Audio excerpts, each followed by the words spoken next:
Boa noite, a paz, vocês estão bem? Nossa, que voz. Amém. Tô sem voz, gente, mas vou contar um pouquinho que Deus falou com a gente. E ao longo dos cultos a gente vai trazendo mais coisas que Deus foi falando, foi ministrando no nosso coração. Mas muitos de vocês acompanharam tudo, e eu quero começar lendo Mateus. Eles vão projetar Mateus 7, de 7 a 8, diz assim: peçam e será dado, busquem e encontrarão, batam e a porta será aberta. Pois todo o que pede recebe, e o que busca encontra, e aquele que bate, a porta será aberta. Quando nós começamos a visitar as igrejas em Dallas, quando eu entrava num lugar, o Senhor me dizia: pede para mim isso aqui, eu sou o mesmo. E Deus falava a mesma coisa com o pastor que estava lá atrás filmando. E quando a gente se encontrava, ele disse: nós precisamos pedir. Eu falei: eu já pedi, Deus já falou comigo. O Senhor nos levou lá para pedir coisas. A gente fala sobre tantas coisas aqui que a palavra de Deus diz: nem olhos viram, nem ouvidos ouviram, nem jamais penetrou de verdade, nem jamais penetrou no coração do homem, de verdade, aquilo que Deus tem preparado para aqueles que o amam. Porque Ele nos leva para lá para pedir algo que não passou no nosso coração. Deus sabe que eu e o pastor somos focados em pessoas, em almas, em tirar as pessoas do mundo e levá-las para o céu. Mas nós também gostamos da excelência, e nós priorizamos a excelência com tudo aquilo que a igreja pode, com aquilo que a gente pode. Isso aqui é muito legal, tudo que tem aqui. Mas pessoas vão para o céu e a estrutura vai ficar. E aí o Senhor nos leva para lá dizendo assim: pode pedir. Pode pedir. Eu estou trazendo você aqui para você saber o que você precisa pedir para mim. O que você precisa pedir para Deus, que não chegou no seu coração, ou que você acha que é muito para Ele. O que é muito para Ele? Todas as estruturas, a maior estrutura que tinha lá, e a gente olhava tudo aquilo e Ele falava: eu sou o dono disso tudo, pode pedir. É para a glória dEle, não é para a glória de ninguém. Precisamos pedir ao Senhor, precisamos ser ousados no Senhor, mas também precisamos pedir com a motivação certa. Para que você pede o que pede para Deus? Nós queremos uma estrutura, e se vocês, muitos acompanharam, eu não conheço uma igreja no Brasil que tenha a estrutura da menor igreja que nós vimos lá. É em tudo, desde o carpete, desde as cadeiras, desde o LED, desde o teto, desde a maneira como eles lidam na parte administrativa com os funcionários, como a igreja se porta, parece uma empresa, são muitas as pessoas trabalhando. E a gente olhou tudo aquilo e falou: meu Deus, Deus está mandando a gente pedir isso, porque existe uma promessa sobre São Carlos, existe uma promessa sobre as nossas vidas. Mas se Ele não nos mostra o que nós não sabemos pedir, nós não sabemos o que é possível pedir para Deus. O que você quer pedir para Ele que você acha que Ele não pode fazer? Ou que você não tem coragem de pedir? Ou que você não tem certeza da motivação do seu coração? Nós estávamos lá e nós visitamos muitas igrejas. E o que nós temos aqui é o que eles desejam lá. Nós somos muito bem recebidos. Muito. Os pastores, as igrejas, quando eles sabiam, eles abriam as portas. Nós tivemos mentoria, nós tivemos um acesso a lugares dentro das igrejas com muito amor, com muito carinho. E o que eles falavam para nós é: nós queremos o avivamento do Brasil, nós precisamos do avivamento do Brasil. Os Estados Unidos viveu um avivamento, esse avivamento veio para cá, e hoje eles lutam para que o americano volte a ser fervoroso no Senhor. As pessoas que estão lá, a maior parte são, as igrejas estão contratando e inserindo brasileiros para ajudar nesse fervor, nessa queima do coração. Em todo lugar ali no louvor tem um brasileiro, tem um pastor brasileiro, tem alguém na administração brasileira. E eles querem, os americanos eles querem, eles falam: vocês têm aquilo que a gente não tem aqui. Nós queremos e nós oramos por aquela nação. Nós oramos por um evento. Vocês viram um evento que eles fizeram. E o pastor Eduardo foi pontual e trouxe uma mensagem dizendo: o que é um evento vira um movimento. Aquela igreja que foi a menor igreja que nós fomos, começou um movimento naquela cidade. O movimento, e para eles ter 300 pessoas reunidas, enquanto aqui no Brasil teríamos 500 mil pessoas, 300 mil pessoas reunidas numa marcha para Jesus.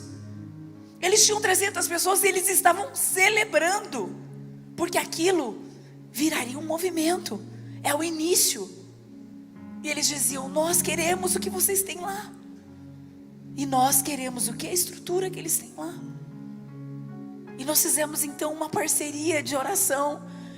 Na igreja tinha uma bandeira do Brasil, uma bandeira dos Estados Unidos. E como foi precioso tudo aquilo que vimos e aquilo que vivemos lá. O que nós temos aqui é surreal. O que nós vivemos. Nós vimos tantas igrejas, as maiores igrejas. E lá, culto só de domingo. 1 hora apenas. E eles têm um problema sério, porque os Estados Unidos, eles respiram esporte. E todo torneio, todo campeonato é domingo de manhã. Então, os pais têm dificuldade em levar os filhos para a escola, para a igreja, para a escola bíblica, lá no Missão Kids, para a área Kids, eles têm dificuldade, porque eles estão concorrendo com o esporte. Então, eles têm muitos desafios. Mas como nós olhávamos nos olhos deles e víamos que eles estavam desejando tanto aquilo que nós estamos vivendo aqui. Como nós sentimos amor por aquele povo, de querer fazer, de querer reacender a chama. E nós oramos por eles lá. Nós celebramos tudo aquilo que estava acontecendo lá. E aí o pastor Eduardo fez todo o roteiro.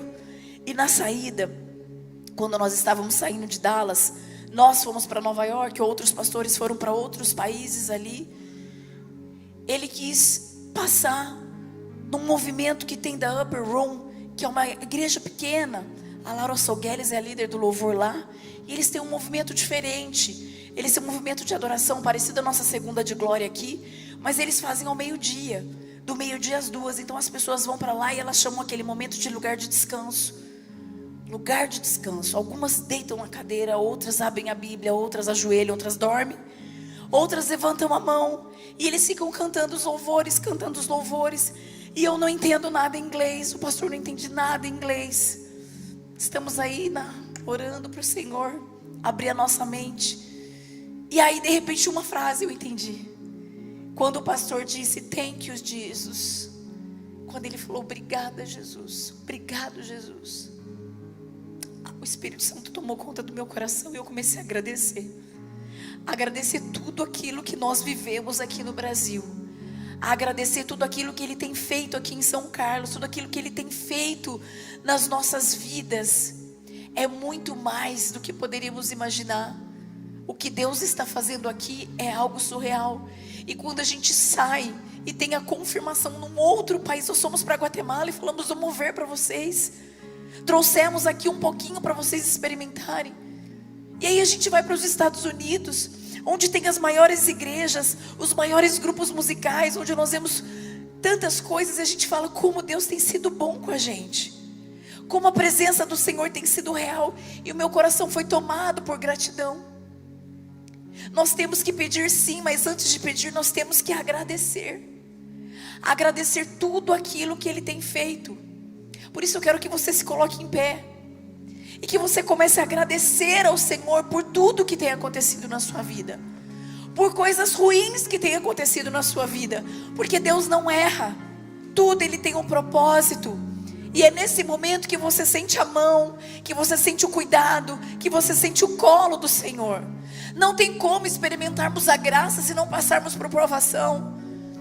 Nem todas as vezes nós vamos, tá tudo bem. É bom agradecer ao Senhor quando está tudo bem. E quando as coisas saem do nosso controle.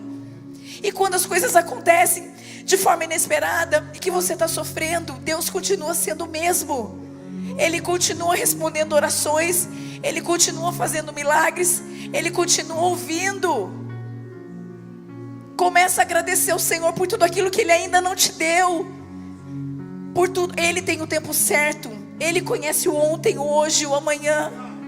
Começa a agradecer ao Senhor por tudo que Ele tem feito. Sabe que quando nós estávamos em Nova York, nós queríamos visitar outras igrejas, mas todas só abrem domingo. E por conta do que está acontecendo em Israel, eles não abriram para nós. Eles não abriram fora de horário de culto, e nós teríamos que vir embora.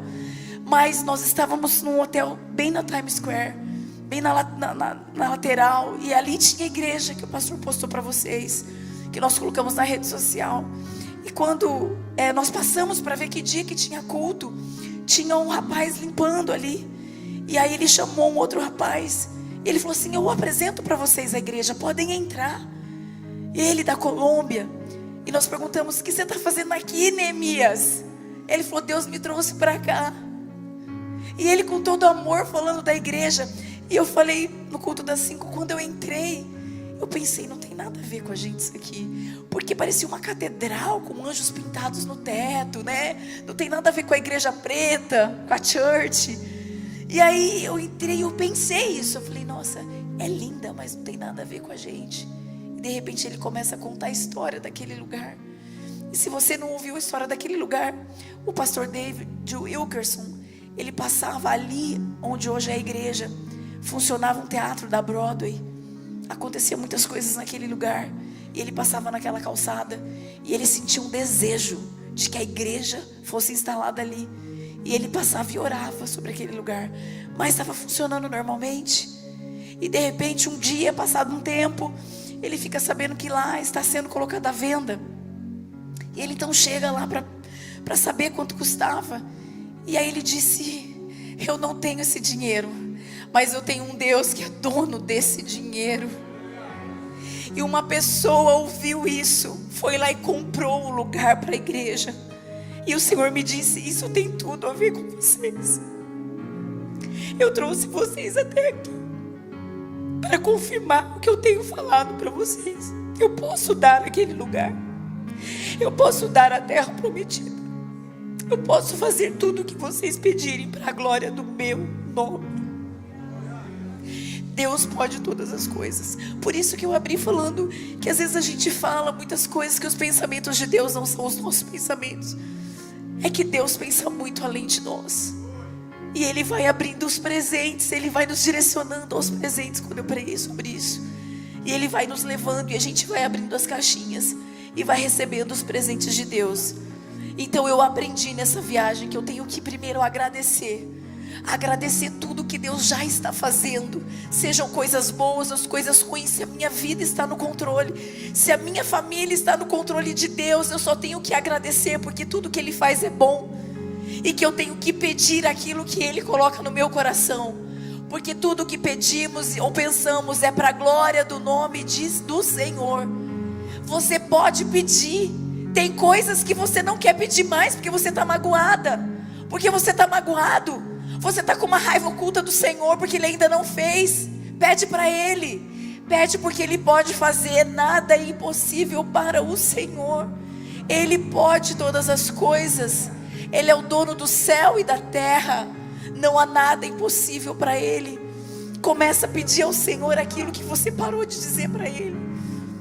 Aquilo por algum momento você achou que não era mais para você. É loucura, eu estou pedindo isso é loucura.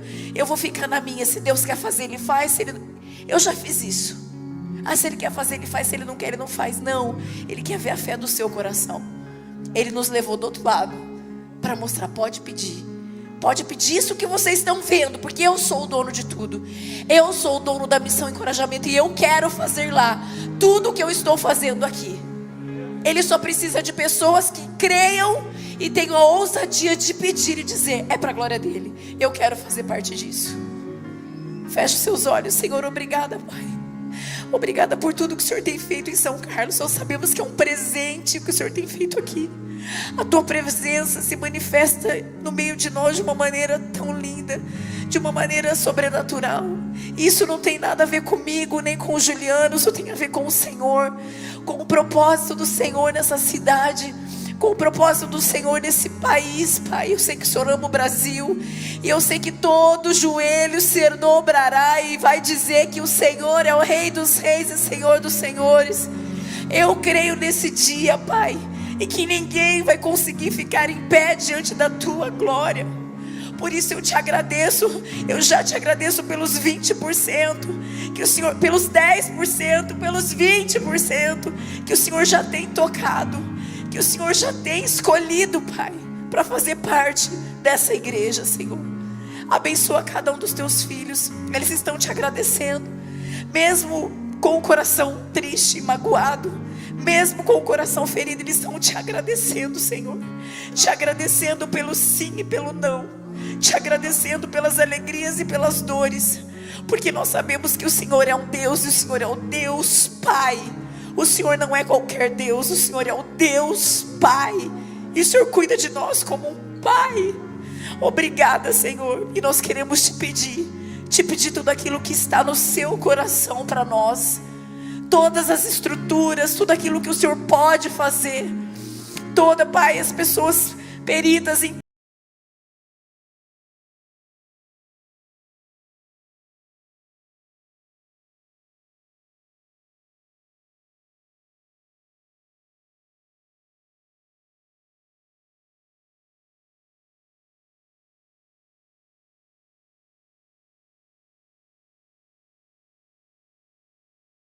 pedir tudo para a glória do seu nome. Sabemos que tudo está nas tuas mãos. Já sabemos que a construção da nova casa será perfeita. Teremos tudo que precisamos, tudo que precisamos, tudo que vimos, tudo que já pedimos, tudo que já oramos. Pai, no nome de Jesus, obrigada, Jesus. Obrigada, Jesus. Amém. Aplauda o Senhor. Glória a Deus. Aleluia.